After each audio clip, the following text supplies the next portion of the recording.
Sveiki, te Katrīna Runa, un šis ir podkāsts Manas tavas patiesības pārdomas. Sveiki, šodienas tēma man ir par emocionālo veselību un veidiem, kā sev var palīdzēt nostiprināt tieši emocionālo jautājumu. Un šī ir tā tēma, man liekas, ar ko mēs saskaramies mēs katru savu mīļu dienu, ir tīpaši ņemot vērā, kāds ir šis jaunais dzīves temps, ļoti straujš un piesātināts ar tehnoloģijām un atbildībām. Un mums ir ļoti daudz lomas mūsu ikdienā un ļoti liela atbildība, ko mēs turam. Un tas ir arī par mani. Un jo vecāk es kļūstu, jo jaudīgāk un intensīvāk tas paliek. Un es par savu emocionālo veselību tā padziļināt sāku rūpēties pirms kādiem 10 gadiem vairāk. Neapzināti sāku vēl agrāk, piemēram, ar kaut kādām jogas nodarbībām un meditācijām, bet es pieskāros tām tēmām un es jūtu, ka tur kaut kas ir, bet man nebija vēl nosēdušies šī pārliecība, ka tas man arī palīdz emocionāli. Un tāda pirmā terapijas praksa man atnāca jau tad, kad bija konkrēts jautājums jārisina, un es jūtu, ka es vairs pat netiek galā, un ka ir problēma, un tad es atradu savu tādu pirmo terapeiti, kas man uzrunāja, un kas man tieši viņā uzrunāja, kad viņa bija tāda salīdzinoši neitrāla, bet man ļoti uzrunāja viņas tas vizuālais tēls un tā enerģija, un tādēļ es arī pie viņas paliku, un tad izgāju šīs aptuveni, piemēram, 10 terapijas sesijas. Un tas man ļoti palīdzēja uz kādu laiku vairāk sevi izprast, noturēties tajā vidē, kur es biju, jo man nebija iespējas, tas bija tieši saistīts ar darbu, man nebija iespējams tajā brīdī to mainīt. Un es zināju savu termiņu, piemēram, 7 mēneši man ir jābūt tajā darbā un man ir jājūtas labāk. Un tad tā terapijas praksa man ļoti, ļoti palīdzēja. Un tad jau es pati nomainīju to vidi, neatgriezos tur, kur es nevēlējos. Izdarīju savus kaut kādas pārmaiņas, kas bija jāizdara. Un tad uz kādu brīdi bija ok. Un tad vēl paralēli, protams, jogas mācības un jogas pasniegšana. Tas jau arī mani pašu, uzlabo un liek strādāt ar emocionālo stāvokli un pievērst uzmanību, kā es jūtos un kad ir kaut kāda signāla, ka kaut kas nav kārtībā. Un tad, protams, ienāk ģimenē maz bērni, man ir 2 meitas, tas visu ļoti pastiprina, un tas liek vēl vairāk domāt par šo jautājumu, jo tu nevari būt emocionāli nestabils un atbildēt un rūpēties vēl par mazu cilvēku. Un esot kā mammai, ļoti bieži ir šīs epizodes, kad es jūtu, man ir pa daudz, man ir jāapstājās un jāparūpēs par sevi, un ir tādi jau sarkanie signāli, vai jau ir pāri robežai, kad es vairs nekontrolēju to, kā es reaģēju uz lietām. Un tādēļ es teiktu, mammas loma dubultā to sāsina un liek vēl vairāk par sevi piedomāt un nepalaisties šajā jautājumā. Un tad pagāja brīdis, jūtu, ka man vajag atkal šo palīdzību no malas, kad es netieku galā arī ar to dzīvesveidu, kāds man ir.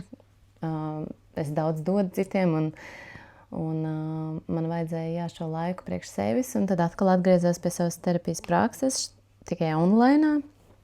Tas man kādu brīdi palīdzēja, bet tad es sapratu, ka man tomēr vajag to klātienes enerģiju un sajūtu. Un, protams, kad Covid izsita visu šo jautājumu, jo daudz kas bija online, un tu nevarēji tikt klātienē. Un īstenībā tas laiks man tikai apstiprināja to, ka man klātiene ir daudz svētīgāka nekā online opcija, tā kā caur internetu. Jo tur ir tā enerģijas apmaiņa, ko tu nevari dabūt caur internetu. Vai, protams, kad es dabūju kaut kādus instrumentus, kā sev palīdzēt, bet tas nav tik jaudīgi. Un tagad kādu ilgāku laiku es nodarbojos ar klusuma meditācijām, ko man mācīja Juris Rubens. Un esmu ļoti pateicīga, ka man ir šī prakse, Bet tā arī ir viena no praksēm, vienkārši kā tu vari sadzirdēt un apstādināt to aktīvo prātu un sadzirdēt sevi. Bet, ja ir kaut kādi jautājumi tādi dziļāki, kas tur paceļās, tāpat tev ir vajadzīga palīdzība no malas, jo tikai cits cilvēks, neitrāls cilvēks tev var tā kā izspoguļot šos jautājumus un palīdzēt risināt.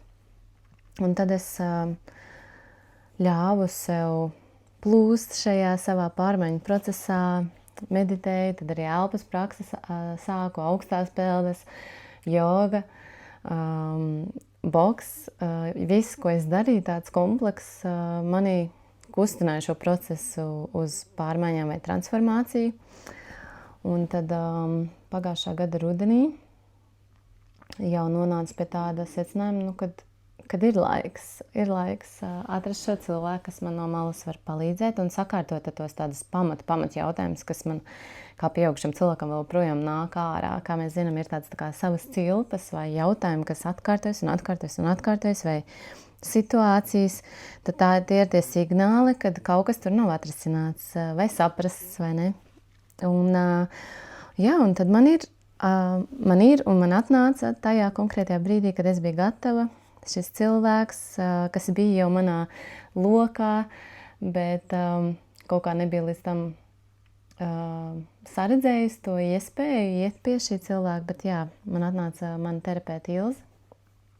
Es neteiktu, ka viņa ir tikai terapeits, vienkārši cilvēks ar enerģiju, kura mani uzrunā, un Ilze ir ļoti daudzpusīga. Un gan ar skaņu, gan ar elpu, gan ar geštalta terapiju, un vispār cilvēks ar tādu pieredzi, dzīves gudrību, un ļoti mani uzrunāja. Un tad mēs sarunājam uzsākt šo satikšanās kursu, pārrunāšanās kursu un skaņu terapiju. Un es esmu ļoti pateicīga, kad es to uzsāku tieši tad, kad es biju gatava. Un tagad jau atkārtojam šo kursu un noslēdzām, un es saprotu, cik ļoti man tas deva tādu lielu ieguldījumu manai personībai, jo tieši šajā brīdī es biju gatava sakārtot tādus pamat jautājumus. Un tas bija tik spēcīgi un jaudīgi, un to es pat nevaru pārstāstīt un arī nevajag, jo katram ir savs šis process, kuram ir jāiet cauri. Bet ko es varu pateikt to, kad ja tu sakārto savus pamatus, savu kodolu, kā tu funkcionē vai kā tu redzi pasauli, tas maina arī to, kā tu ej pa dzīvi uz priekšu un kā tu komunicē ar citiem. Un mēs pēdējais, kad ar Ilzi satikāmies savā terapijas praksē, jeb sarunā, tas bija viens no maniem uzdevumiem, tā kā pateikt, kas ir mainījies no tā brīža, kad es sāku ar sevi strādāt. Un tas galvenais ir, man ir uzlabojušās attiecības ar saviem tuvākiem cilvēkiem, ar draugiem, ģimeni. Un attiecības kļuvušas tādas patiesākas, atvērtākas, bez tādas kaut kādas konkurences vai ar pilnīgi citu enerģiju. Un es jūtu sevī tādu brīvību būt pašai, brīvību netēlot, brīvību vienkārši ļauties mirklim un neko negaidīt pretī, ne no sevis, ne no citiem. Un tās ir lielākais iegūms man šajā posmā, ko es nevēlos pazaudēt. Un tas ir tāds... Tas ir tā brīža darbs, bet arī, protams, ikdienas darbs ar sevi turpināt un neaizmirst tās lietas un neatgriezties tajās vecajās cilpās, kur es biju, un saredzēt signālus, ka, ja kaut kas nāk tur vēl atpakaļ vai kaut kas tur ir, tad izanalizēt, atrast cilvēku, ar ko var parunāt. Un tas iedod tādu ļoti lielu gandarījumu un ļoti lielu ieguvumu. Un tad mans jautājums jums ir, kā jums ir ar savu emocionālo veselību un vai jūs ikdienā tam pievēršat uzmanību?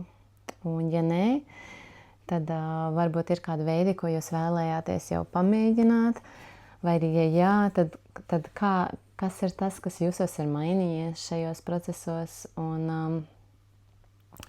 es vēlu jums,